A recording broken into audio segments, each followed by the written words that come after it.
Until then, I'll do what I want to. Thank you for joining the show, Jason. It's good to be back, Key. It's good to be back. Here. In person. Yes. That is a good thing. No logos here. No, nice and clean. The Lakers did their thing, though, that's for sure. So let's jump into that. So here's the deal with the Lakers, right? First time they played the Warriors, they blew a 14-point fourth quarter lead. If you were watching the game last night, I presume both of you were, really wasn't worried about that. They were up 20 at the end of the first quarter. They're up 29 at the half, with or without AD. LeBron asserting his dominance in a dominating win over the Dubs. And that's when I finally got up out my chair and went upstairs and left everybody downstairs, and they was wondering, why did I just leave? Man, that thing was over in the second quarter. Like, I'm not coming back down there, Jay. Game over. I'm upstairs now. It did lead me down this path, though, Key, because as I'm watching Dennis Schroeder, and he played his tail off last night, there's a difference when him and LeBron are on the court together.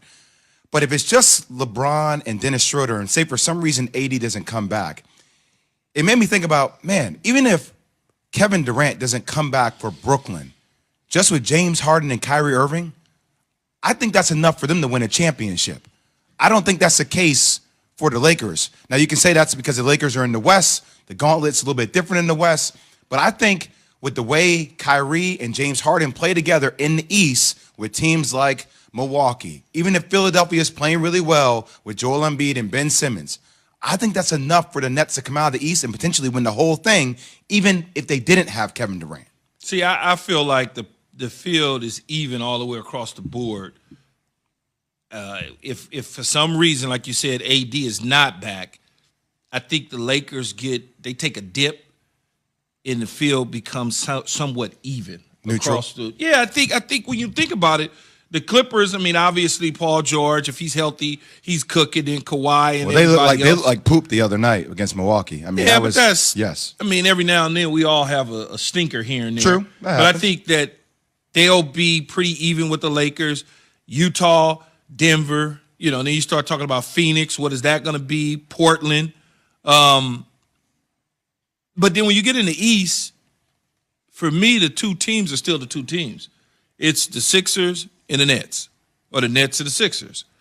You don't got Philly up there? You don't got Milwaukee in there? I mean, you said the Sixers, I'm sorry, Milwaukee? You don't have Milwaukee in there? I just don't trust Giannis like that, though, man. Maybe I mean, look, he shot. I mean, he had a game-changing dunk the other day in that game against the Clippers. But still, the Clippers were playing a dude at the free throw line. Giannis was at the three-point line, Key. I've never seen it. It's so disrespectful. I wonder what the equivalent would be as far as somebody guarding you as a wide receiver. But Giannis was at the three-point line, and dudes were playing him at the free throw line, saying, "Go ahead. If you want to beat us, go ahead and shoot it." Well, what would be to that is people trying to get in your face in football and try to press you because they feel like you're not going to run by them. But then they wind up getting cooked, and then they, because they misjudge the situation, right? I mean, that's kind of how that goes. But you think about, and the reason I say I like Giannis. It's like it's like food, right? You can get a burger that you like. You're like, oh man, I'm fired up for this burger. You go and you get it. And you're like, well, man, I could have just went to McDonald's and been cool. Because in the end, it didn't give you that satisfaction like you thought. And I think that is the way I look at Giannis. I'm fired up for it. Then in the end, when the playoffs come, it's like, well, man, what did you expect? Well, because you know what it's going to be. And look, well, at least that's what it's been, right? I mean, they did try to add Drew Holiday. It was his first game back yesterday, even though he didn't play well, COVID tracing, things of that sort. I do think he gives him an extra dynamic down the stretch, but I don't think it's enough for Milwaukee. I think Milwaukee kind of reminds me of the same team they were last year. I think it will come down to Philadelphia and the Brooklyn Nets. Not having AD, man, he's such a game changer because that's LeBron James peanut butter and jelly. That's peanut butter and jelly 2.0. If LeBron and D Wade were PBJ, the first version, like this is the next iteration of that.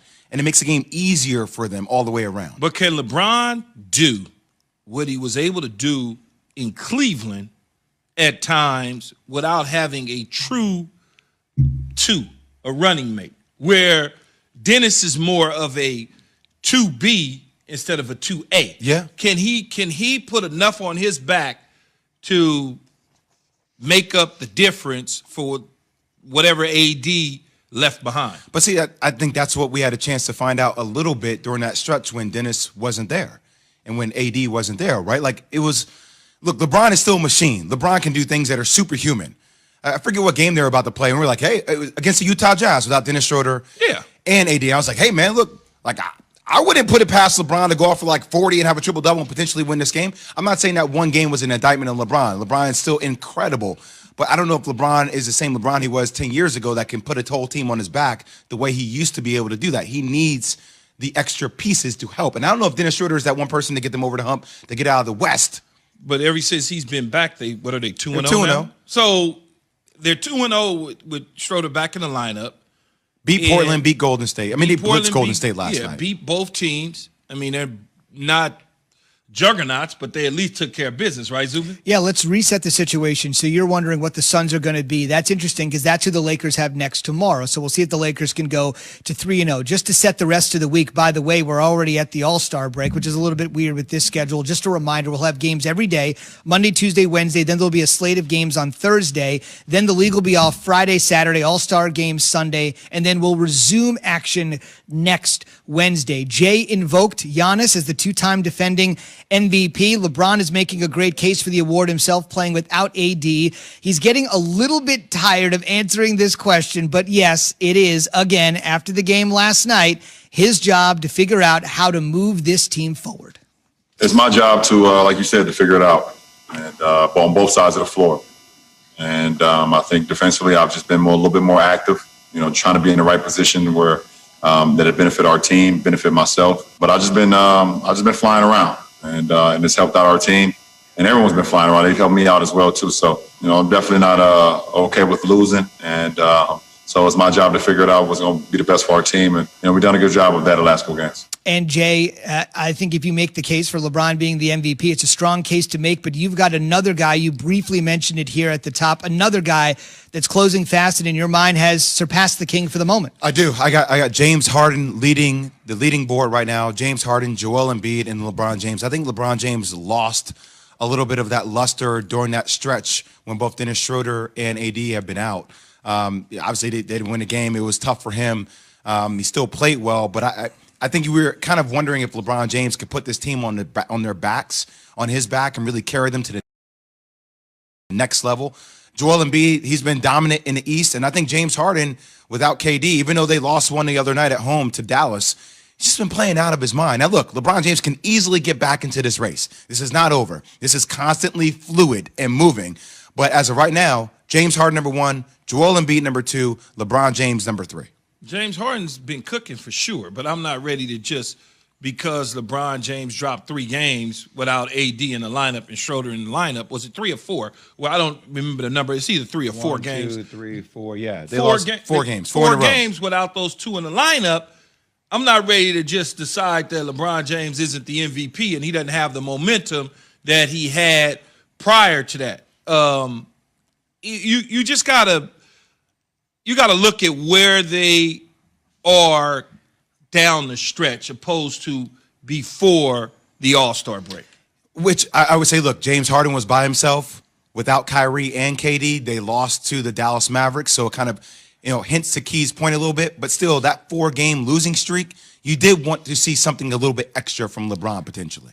You guys did bring some anecdotal things to the table there on Harden. Let me just be the guy that didn't play. Let me give you the statistical notion. Really? For what? You didn't play? It's hard to believe. If you're listening on the radio, you probably can't tell. But it's one of those things where I would say this is the number one reason for Harden for MVP right now.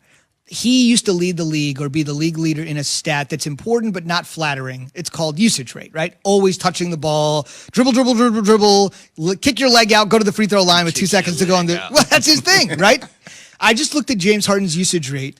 It's down to 34th in the league. All this familiar characters. Giannis is up there. Luka's number 2. Giannis is there in the top 10.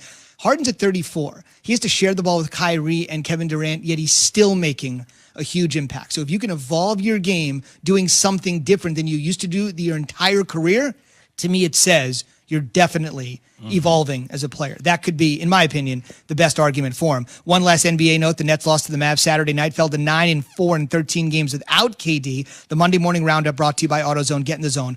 AutoZone, on the way. Mardi Gras wasn't exactly the same this year or last year, to be honest, with everything going on, but they're still hoping to party any moment in New Orleans. We'll explain next. Keyshawn J.